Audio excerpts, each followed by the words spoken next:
拉斐尔、伦勃朗、提香、鲁本斯这些大画家的名字都被用来给自己的孩子起名。家里16个子女也都从小学习绘画。这些孩子的父亲查尔斯·威尔逊·皮尔是美国建国前后最高产的画家，画遍了几乎当时所有重要人物。总统华盛顿就先后7次在皮尔的画布前摆姿势。美国很多艺术博物馆都会有他的画作收藏展示，也是艺术史教科书中必提到的人物。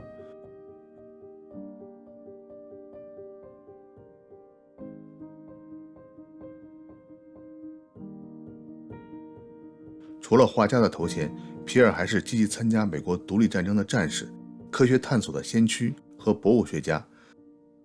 他丰富的经历展示了美国独立前后最富热情的一批精英的奋斗历程。1741年，皮尔出生在马里兰州。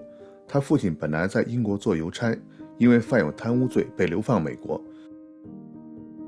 没有家底、没有权势的皮尔，和当年很多普通家庭的孩子一样，13岁开始在马具作坊做学徒。8年学徒期满后，自己开业。除了马具，皮尔还学会了修理钟表。不过这2行的业务都不是很有起色。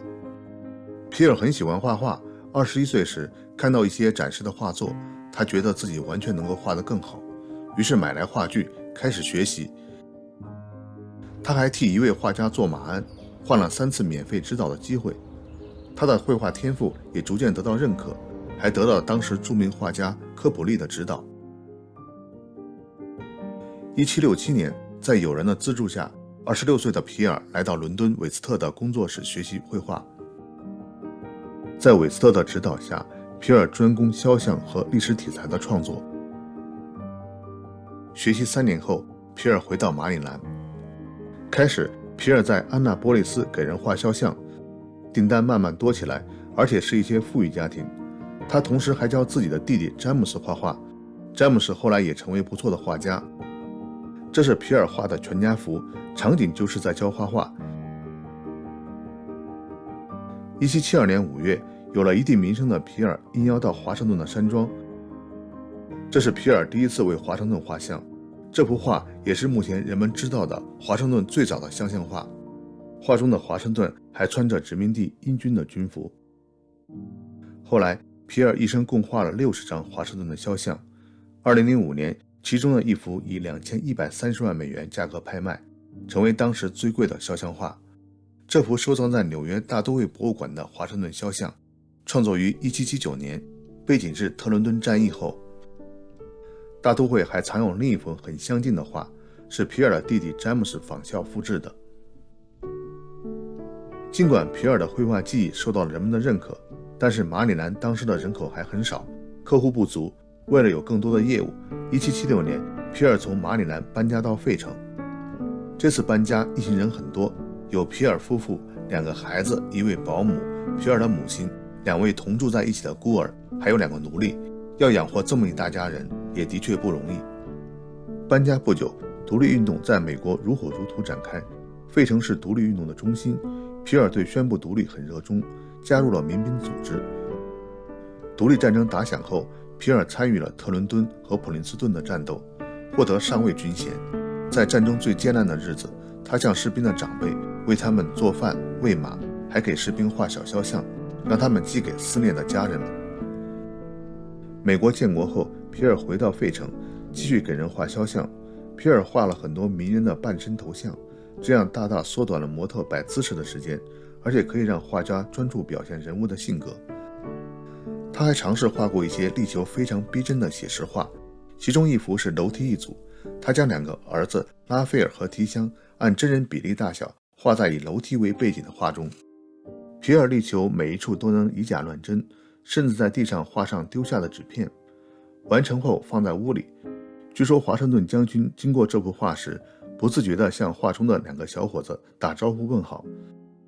这幅画如今收藏在费城艺术博物馆里，博物馆特地在画外制作了一级真的台阶来迷惑参观者。1782年，皮尔在家创办了画廊，展示美国独立时期英雄们的肖像。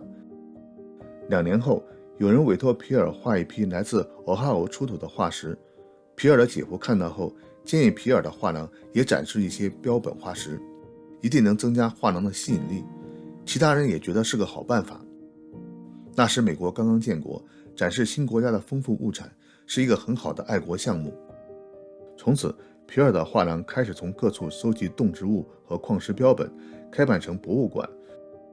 皮尔不仅在美国收集，还和英国的博物馆进行标本互换，连华盛顿将军都把友人拉法耶特赠送的法国野鸡也给皮尔做成标本。皮尔还在机械、标本制作、光学等领域有些小发明。皮尔一直寻求政府对博物馆的支持，虽然资金上没有得到什么，但1802年宾州同意将前议会大厦，也就是独立厅借给他，这为他的博物馆赢得了很高的声誉。搬迁那天，博物馆找来很多小男孩，拿着各式标本，游行般穿过大街小巷，做了次很好的促销。皮尔和他的儿子还根据瑞典植物学家林奈的分类标准，对展品进行编目分类，为每个展示都绘制了背景，模拟展示标本的生活环境，让参观者更直观、更有兴致观看。随着影响的扩大，皮尔和几个儿子还在纽约和巴尔的摩开了分馆。皮尔的博物馆并不是美国第一家博物馆，当时有的博物馆完全以猎奇来吸引参观者，他们展示畸形的动物、侏儒，甚至外国人。皮尔和家人则坚持提供理性娱乐，比如科学小发明、小实验、音乐演奏等等。皮尔说，费城博物馆的作用是在新共和国播下美德的种子。作为家族业务，皮尔去世后20多年，博物馆也一直运营。1850年前后，随着娱乐项目的增多，加上金融危机的影响，门票收入无法满足不断上涨的维护成本，家族将博物馆很多藏品出售给了经营马戏和娱乐的巴拉姆。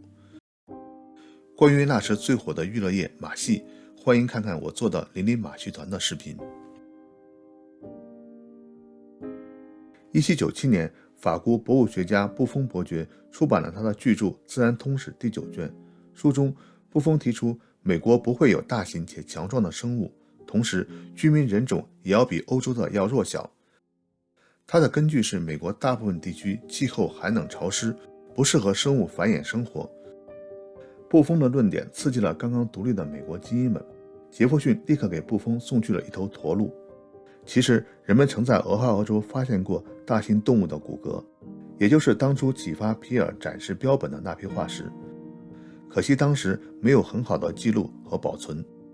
1799年，有人在纽约州的纽堡一个农场挖出一大块动物的腿骨，皮尔知道后用$200，现在折合$4000，买下了发现的骨头化石和再挖掘的许可。为此，皮尔组建了35人的挖掘队，这也是美国第一支科学考察队。与过去盲目挖掘不同，皮尔参考考古的方法，慢慢开挖。为清除大坑里的积水，皮尔设计打造了一架大型排水设备。在考察队抵达前，周围的农民已经找到一些化石，皮尔便出资一一买回来。1801年底，挖掘出的猛犸象化石终于拼装完整，发掘工作耗资$2000，皮尔将化石放在博物馆中，单独收费参观，10年间获得了$7000的收入。皮尔还为此画过2幅画作为记录。这次考察收获的化石能拼接成2具猛犸象骨架。博物馆出售后曾遭遇火灾，人们以为猛犸象的化石也化为灰烬。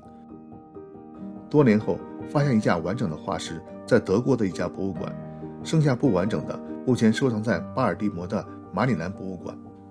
2020年，美国史密森学会向德国的博物馆借展了皮尔当年在费城展出的猛犸象骨架，学会还特地举办了化石回家的仪式。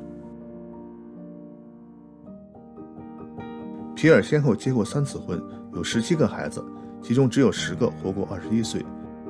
这些小皮尔们自幼就被博物馆各种新奇的东西包围着，还经常见到名人和各地来送藏品的人。当然，皮尔也让每个孩子画画。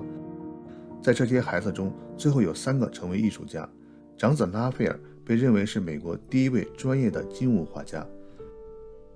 伦勃朗艺术成就最高，他为华盛顿画的肖像也最广为人知。第4个儿子鲁本斯也擅长静物绘画，不过他因为视力不好，最初并不想当画家，直到成年后才认真学画。其他很多子女则从事了和动植物有关的行业。皮尔的弟弟詹姆斯有7个子女，其中3人也成为画家，3人中的2个女儿也是费城艺术学院最早入学的女生。1810年，70岁的皮尔用9000美元买下了这片42公顷的地和这栋房屋。房子里曾有间屋子是画室，他还曾在这里见过方尖碑、中国式凉亭和花坛。现在这栋房子属于拉萨尔大学的校友接待中心。皮尔和家人在这里度过了晚年。1826年，皮尔去世前1年，搬去和儿子一起住，也卖掉了房子和地。让我们感兴趣的是，后来的主人在1930年代修建了一个中国式的小园子，墙上的文字还依稀可见。推开虚掩的院子门，里面已经是荒草丛生。也许是因为疫情没有人打理，这让我想起了鲁迅先生文中提到过的那个只有一些野草的百草园。